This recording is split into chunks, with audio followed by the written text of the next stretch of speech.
अन्तरिमादिदेवम् सुरासुरैर्वन्दितपादपद्मम् लोके जरारुभयमृत्युनाशनम् दातारमीशं विविधौषधीनां शङ्खं चक्रं जलौकां दधतमृतघटं चारुदोर्भिश्चतुर्भिः सूक्ष्मस्वच्छातिहृद्यं शुकपरिविलसन् मौलिमम्भोजनेत्रम् कालाम्भोदोज्ज्वलाङ्गं कटितटविलसच्चारुपीताम्बराढ्यं वन्दे धन्वन्तरीतं निखिलगदवन्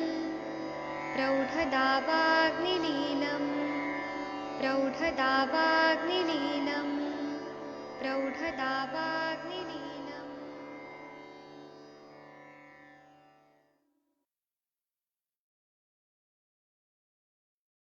प्रणाम सभी लोग को। मैं वैद्य अरविंद पाठक आप सभी लोग का स्वागत करता हूँ। सभी लोग को कोटि कोटि प्रणाम करता हूँ। आइए आज हम लोग एमडी संहिता का एक स्पेशल सेशन शुरू कर रहे हैं, जिसमें एमडी संहिता के जो सिद्धांत हैं जो एग्जाम में पूछे जाते हैं वो हम लोग बात करेंगे। या जो एमडी कर रहे हैं लोग उनके लिए ही काम आएगा, बाकी लोगों के लिए कोई काम नहीं आएगा। और या फिर जो फर्स्ट ईयर के बच्चे हैं उनके लिए काम आएगा। पदार्थ विज्ञान का बहुत सारा चीज इसमें कवर किया। मेरी आवाज आ रही है शशि मैडम? मेरे को थोड़ा ऐसे गड़बड़ लग रहा है कि आवाज आ रही है कि नहीं आ रही है। आ रही है शायद, वहां दिख रहा है। चलिए, तो हम लोग ना सत कार्यवाद और असत कार्यवाद पे बात करेंगे। सत कार्यवाद जो है ये सांख्य दर्शन में कपिल मुनि जी ने बताया है। तो इसमें ये है कि इसका बेसिक कॉन्सेप्ट क्या है कि सत से सत की उत्पत्ति होती है। उत्पत्ति के पूर्व भी जो कार्य है, कार्य क्या जो कार्य तो सत्य है, तो कारण भी जो है जिससे उत्पन्न हुए कार्य उसमें भी सत्य विद्यमान रहता है, अव्यक्त रूप में रहता है। जैसे कि सृष्टि उत्पत्ति क्रम में जो बताया, प्रकृति पुरुष महत बुद्धि अहंकार, फिर तन्मात्राएं बताइए, पंच ज्ञानेन्द्रिय पंच कर्मेंद्रिया। तो इन सब में भी सूक्ष्म रूप से अव्यक्त रूप से प्रकृति और पुरुष रहता है। उसी तरह से इसको उदाहरणों से बहुत अच्छे से बताया गया है कि ये क्या होता है, सत्कार्यवाद क्या होता है। तो एक वस्तु में उत्पत्ति और विनाश क्रिया जो होती है, तो हम लोग अगर देखें कि जैसे तंतु है, तंतु और वस्त्र अगर हम लोग बोलते हैं, तो तंतु मतलब धागा, धागा से वस्त्र उत्पन्न होता है। तंतु जो है वह कीड़े के अंदर रहती है, जो थ्रेड टाइप में रहती है, वो कीड़े के अंदर से रेशमी रेशम का वस्त्र के जो रहते हैं कीड़े, वह तंतु को उत्पन्न करते हैं।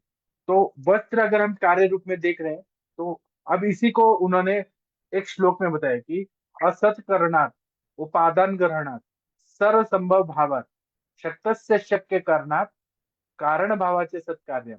ये आप सभी लोगों ने पढ़ा है, लेकिन ये रिवाइज हो रहा है। असत करना मतलब असत से कभी भी कोई भी चीज विद्यमान वस्तु उत्पन्न नहीं हो सकती है। ये सांख्यों का सत कार्यवाद बोल रहे हैं। तो किसी कारण में कार्य की सत्ता ना हो तो उससे कार्य की उत्पत्ति कभी भी नहीं हो सकती है। कारण में कार्य ना हो तो कितना भी प्रयत्न करें, कार्य की उत्पत्ति हो ही नहीं सकती है। तो ये एक हो गया असत करना। मतलब असत से, असत कारण से सत कार्य नहीं उत्पन्न होता। दूसरा है उपादान ग्रहणार्थ। मतलब उपादान कारण के नियम से बताया है कि किसी से किसी भी चीज की उत्पत्ति नहीं होती है। अगर हम लोग अगर देखें तो चावल से हम लोग दही नहीं बना सकते हैं। चावल अगर भात बनाना है तो हमें कच्चा चावल चाहिए, दही को बनाना है तो दूध चाहिए। तो उपादान ग्रहण का मतलब है कि कोई भी विशिष्ट कार्य करने के लिए विशिष्ट कारण या साधन की जरूरत होती है, तभी वह उत्पन्न होता है। तीसरा है सर्व संबद्ध अभाव। मतलब सभी से सब चीज बन जाएगा ऐसा कभी भी नहीं होता है। प्रत्येक कारण में निश्चित कार्योत्पत्ति जो हो रही है, तो प्रत्येक कारण से प्रत्येक चीजें बन रही है। जैसे आम का जो बीज है, आम का बीज से आम का वृक्ष ही बनेगा, आम के बीज से करेला नहीं बनेगा। अगर हम बोलेंगे कि सबसे सब कुछ बन रहा है तो ये चीज सांख्य दर्शन में एक्सेप्टेड नहीं है। तो सर्व संभव अभावत, सबसे सब चीजें नहीं बनती। फिर क्या बोला है उन्होंने, चौथा पॉइंट, शक्तस्य शक्य कारण। मतलब जो भी चीज उत्पन्न हो रही है तो कारण में उतना पोटेंसी होना चाहिए, उतनी ताकत होनी चाहिए कि वो कार्य की उत्पत्ति कर पाए। अगर वो चीजें नहीं होगी, शक्ति संपन्न वस्तु नहीं होगी, तो कार्य की उत्पत्ति नहीं होगी। ये हो गया शक्ति से शक्य कारण। और दूसरा, फिर पांचवा चीज बोला है कारण अभाव।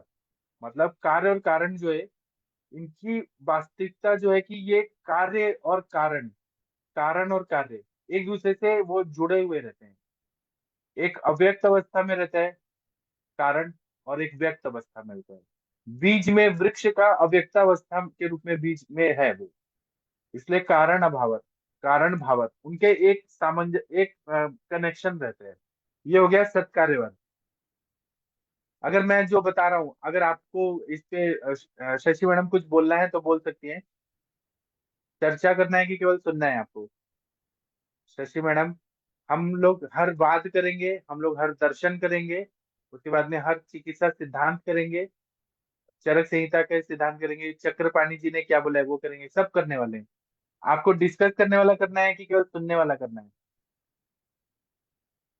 शायद शशि मैडम कुछ काम कर रही है। दूसरा इन्होंने सर अभी आप पढ़ा दो सर आधे घंटे, फिर मतलब पहले सुन लेते हैं, फिर डिस्कस करेंगे, देखते हैं क्या उसमें डिस्कस करने लायक। जी सर। हाँ ठीक है। दूसरा जो आरंभवाद बताया है, अगर हम सत्कार्यवाद देखेंगे तो कौन बताता है, तो सांख्य दर्शन, कपिल मुनि बताते हैं। लेकिन असत्कार्यवाद भी एक नया थ्योरी बताया है बाद।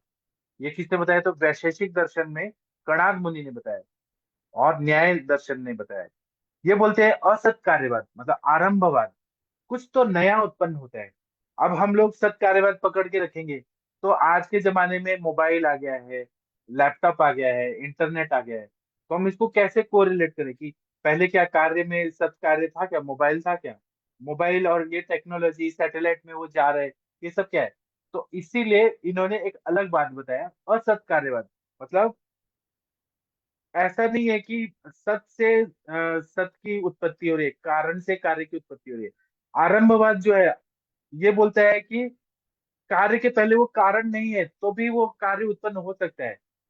जरूरी नहीं है कि वो चीजें कारण में हो ही, असत से भी सत की उत्पत्ति हो सकती है। जैसे कि आज के जमाने में जो माउस बना है, जैसे मोबाइल का माउस बना है, तो इसमें पहले इसका क्या है, ये कार्य है, हमें माउस दिख रहा है, लैपटॉप दिख रहा है, मोबाइल दिख रहा है, इंस्टाग्राम दिख रहा है, फेसबुक दिख रहा है। ये तो एक नया चीज, नया इन्वेंशन किया गया। तो नया इन्वेंशन हो रहा है तो आरंभवाद, इसको किसने बताया, तो वैशेषिक और न्याय दर्शन ने बताया। उन्होंने क्या बताया है कि इसको वैशेषिक ने प्रश्न बहुत सारे उत्पन्न किए हैं कि अगर कार्य सत्तावान है तो कार्य और कारण में क्या अंतर रह जाएगा? किसी भी को कार्य करने के लिए घटक, साधन और कर्ता की आवश्यकता होती है। मतलब जैसे कि इंजीनियर चाहिए, सॉफ्टवेयर इंजीनियर हैं, वो नया नया चीज सोच रहे हैं, नया नया इनोवेशन कर रहे हैं, तो कर्ता की भी जरूरत होती है, साधन की भी जरूरत होती है, और करने वाले घटक की भी जरूरत होती है। तो फिर अगर हम बोलेंगे कि मिट्टी से मटका बन गया, मिट्टी से मटका बनने के लिए कुछ तो चीज चाहिए ना। तो जैसे घड़ा उत्पन्न करने के लिए हम लोग बहुत सारी चीजें लेते हैं, जैसे घटक, मिट्टी, मिट्टी रूपी घटक लेते हैं। फिर उसको चक्र जो रहता है, कुम्हार का जो बनाने वाला गोल रहता है चक्र रूपी, और दंड रहता है, वो गोल गोल घुमाता है। फिर कुंभकार जो कुम्हार होता है, वो कर्ता की जरूरत होती है।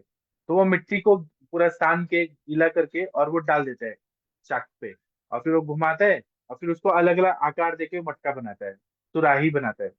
तो हम ये चीज को प्रूफ ही नहीं कर सकते कि हम ये चीज रिलेशन कर सकते हैं कि कारण से कार्य उत्पत्ति होती है।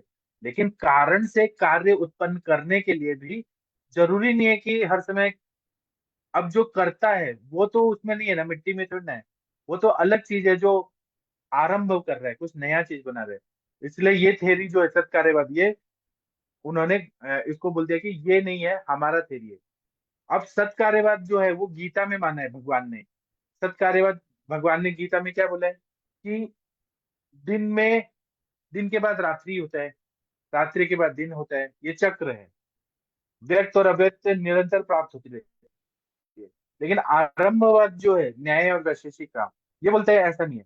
ये मतलब ये कुछ नया चीज की उत्पत्ति हो रही है, असत चीजों से सत्य बन रहा है, इसलिए इसको असत कार्यवाद बोलते हैं।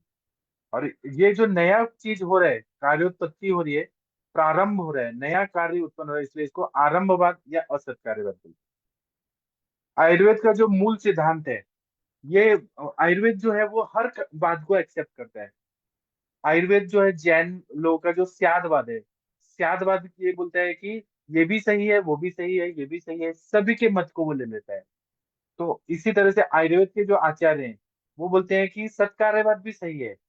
व्याधि उत्पन्न होने के लिए हेतु होना जरूरी है, हेतु होगा तभी तो व्याधि होगा, संप्राप्ति बनेगा और व्याधि उत्पन्न होगा।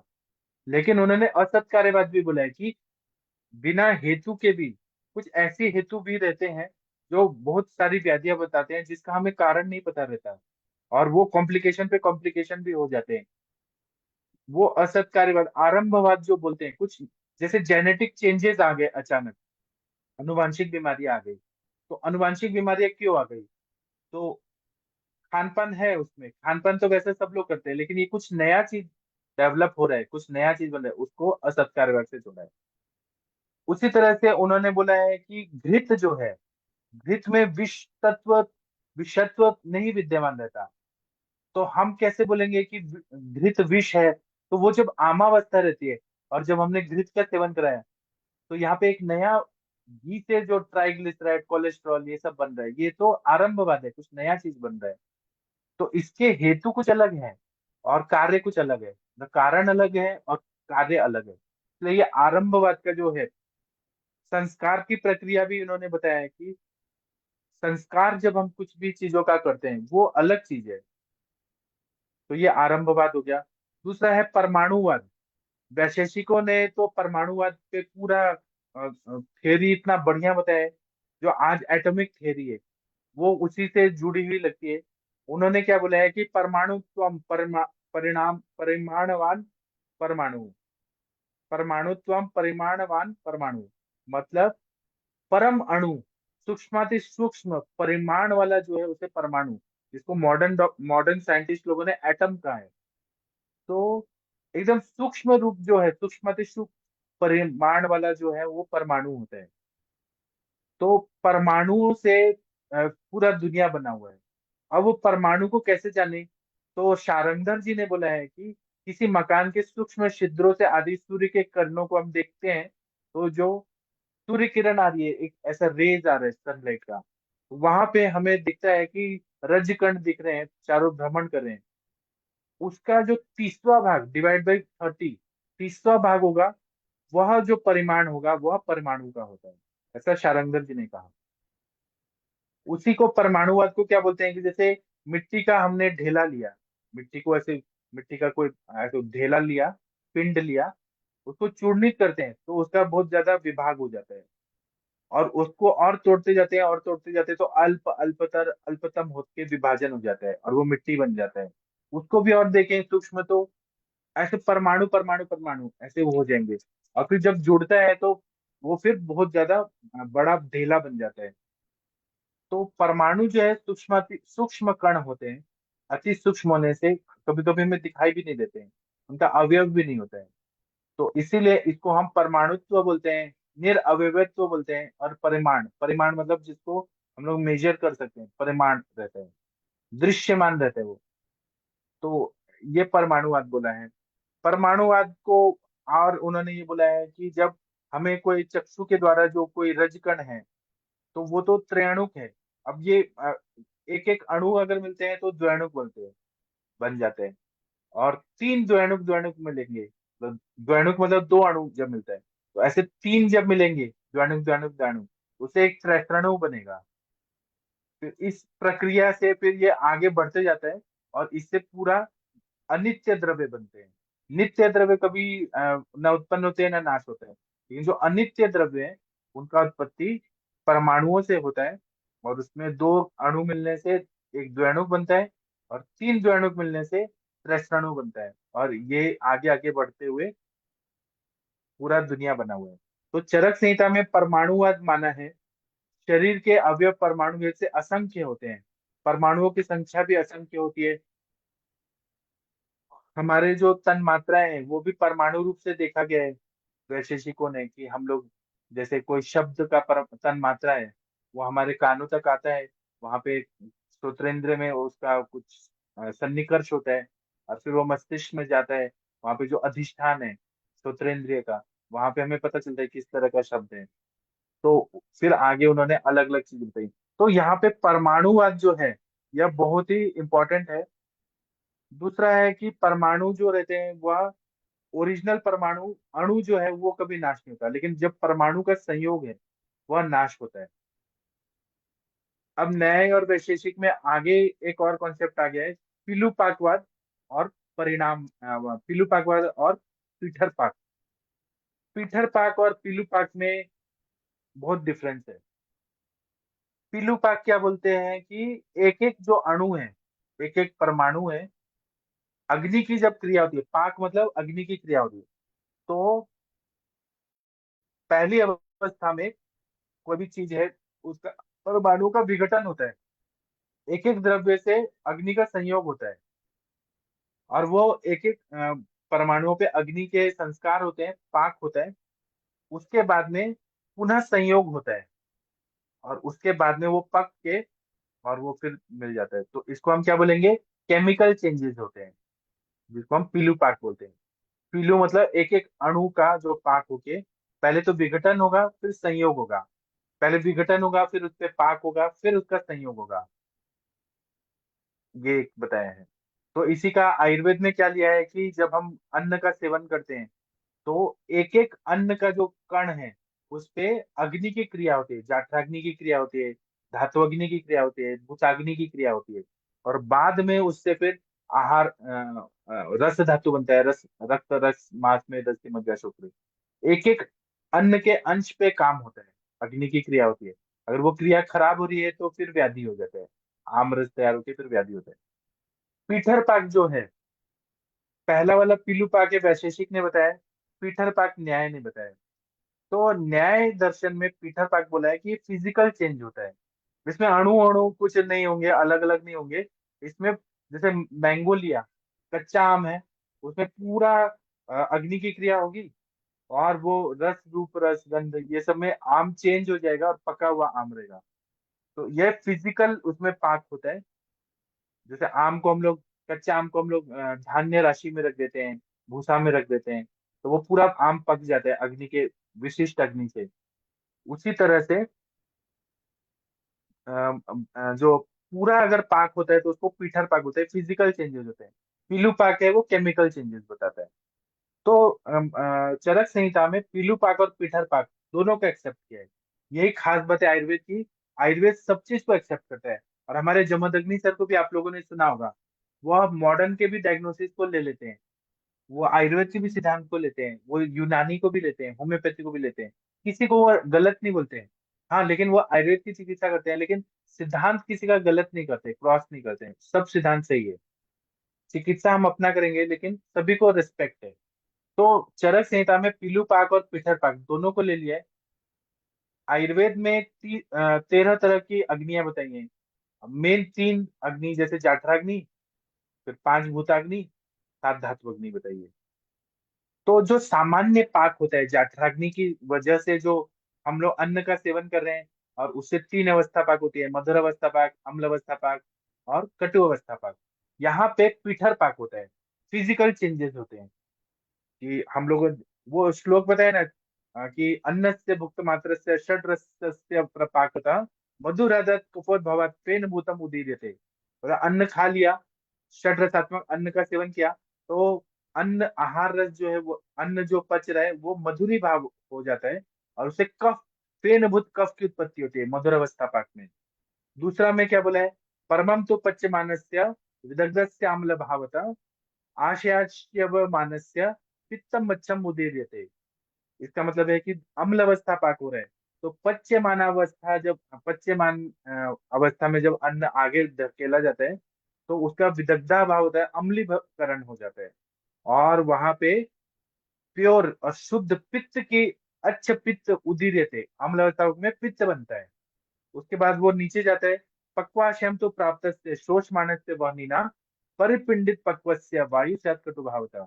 पक्वाशय में जो वो अन्न जाएगा तो वहां पे शोष्यमान्य वहनी का कार्य होता है, और वहां पे आहार और रस मतलब सॉरी सार और कित्त का विभाजन हो जाता है। सार भाग बॉडी एब्जॉर्ब करते जाती है, कित्त भाग बाहर धकेला जाता है, और कटु अवस्था पाक होती है वहां पे।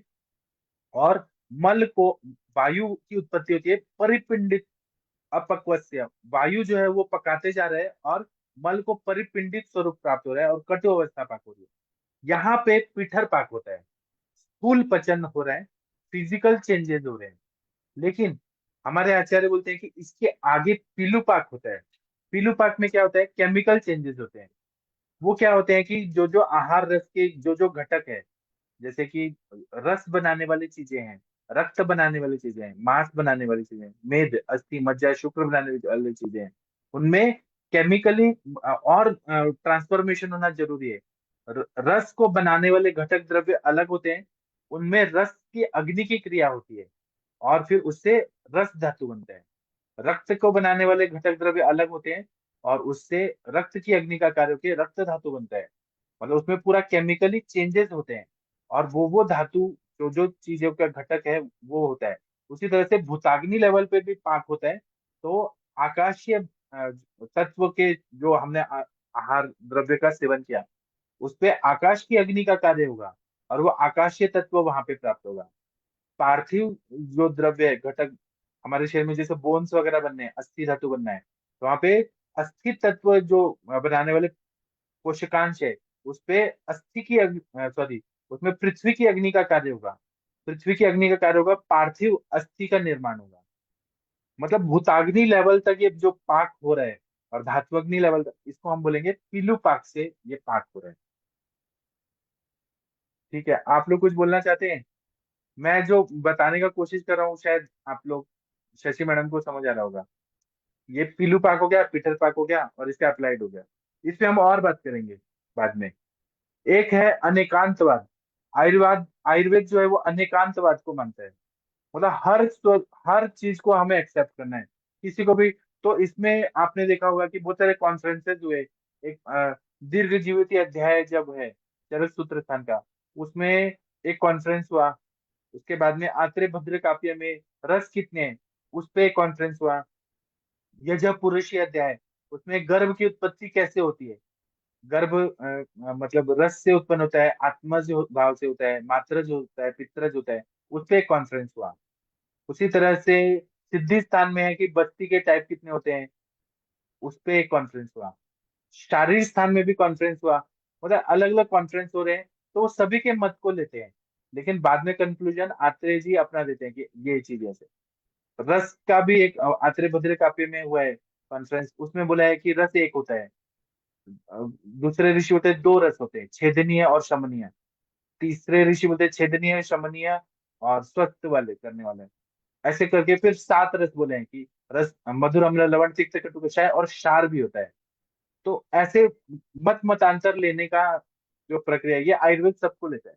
अब ये चीजें जो है अनेकांतवाद, तो अनेकांतवाद जो है ये अभी जैसे वीर्यवाद देखें तो द्विविध वीर्यवाद, उष्ण वीर्य और शीत वीर्य। किसी लोगों ने कहा षडविध होता है, छह रस का छह वीर्य। किसी ने कहा अष्टविध होता है, किसी ने कहा दशविध होता है।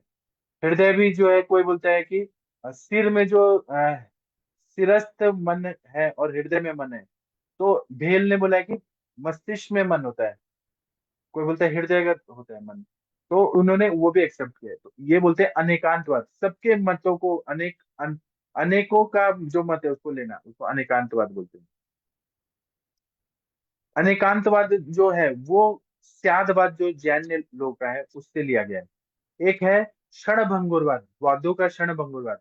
उसमें बताया गया है कि कोई भी चीज है ना, पानी का बुलबुला जो होता है, वो पानी से बुलबुला बनता है, फिर वो कुछ देर रहता है, फिर कुछ सेकंड रहता है, फिर खराब हो जाता है, नष्ट हो जाता है। वैसे ही मनुष्य का जीवन भी है, वो उत्पन्न होता है, रहता है, फिर नष्ट हो जाता है। व्याधि भी आता है, जाता है, फिर चला जाता है। इसी के पैरेलल स्वभाव परमवाद बोला है। स्वभाव परमवाद, स्वभाव से उपरम, उपरम मतलब नाश, इसकी थ्योरी बताइए। इसके लिए श्लोक बताया चरक सूत्र 16 में 28वां नंबर का श्लोक। प्रवृत्ति हेतु भावाम नाम न निरोधे अस्ति कारणम केचित तत्रापि मन्यते हेतुम हेतुर अवर्तनम। मतलब कोई भी भाव की प्रवृत्ति उत्पत्ति का कारण होता है, नाश का कोई कारण नहीं होता, नाश तो अपने आप ही होने वाला है। ये उनका बेसिक चीज है, स्वभाव परम्परा। तो फिर प्रश्न पूछा गया कि जब खुद ही नाश हो रहे हैं तो चिकित्सक का क्या रोल है? व्याधि होगा, उत्पन्न होगा, फिर नष्ट हो जाएगा, फिर चिकित्सक का क्या रोल है? और एक और चीज बताए, जायन्ते हेतु वैषम्यात विस्मा देह धातव हेतु समय सामान्य देशम स्वभाव परमा सदा। मतलब जो भी धातु में विषमता आती है, जिन कारणों से धातु की पुष्टि होती है, उन्हीं कारणों में विषमता आने से शरीर के धातु में भी विषमता आ जाती है। यदि कारणों में समता आती है तो धातु में भी समता आती है, और विषमता का नाश स्वभावतः ही हो जाता है। तो चिकित्सक का क्या रोल है? तो चिकित्सक का रोल ये है, अगर चिकित्सा नहीं किया जाएगा तो ज्वर व्याधि खंज पांगुल्यता और कुछ ना कुछ कॉम्प्लिकेशन कर देगा, और ऐसा कॉम्प्लिकेशन कर देगा जैसे पोलियोमाइलाइटिस जैसे बीमारी कर देगा।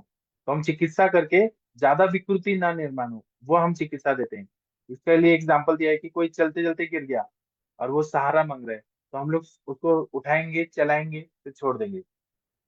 उसी तरह से शरीर खुद ही ठीक होना चाहता है, व्याधि तो खुद ही नष्ट हो रही है, लेकिन हम चिकित्सा करके अच्छा धातु श्रृंखला को उत्पन्न कर रहे हैं कि अच्छे धातु बने, विकृत ना बने, तो इसको हम चिकित्सा बोलते हैं। शशि मैडम, आज के लिए इतना ही करते हैं, आधा घंटा। अब कल करेंगे, नहीं तो बहुत ज्यादा पढ़ेंगे तो ओवर हो जाएगा। शशि मैडम, आप सुन रही हैं? तो अभी मैं सेशन बंद कर देता हूँ, आधा घंटा हो गया। हाँ कल हाँ जी, हम हाँ जी सर, जी सर, कल करेंगे फिर। जी सर, हम थैंक यू थोड़ा सर। थोड़ा रोज करेंगे, अभी बहुत सारे हाँ जी, बात हो हाँ गए ना। हाँ हाँ जी, हाँ जी सर। ठीक है।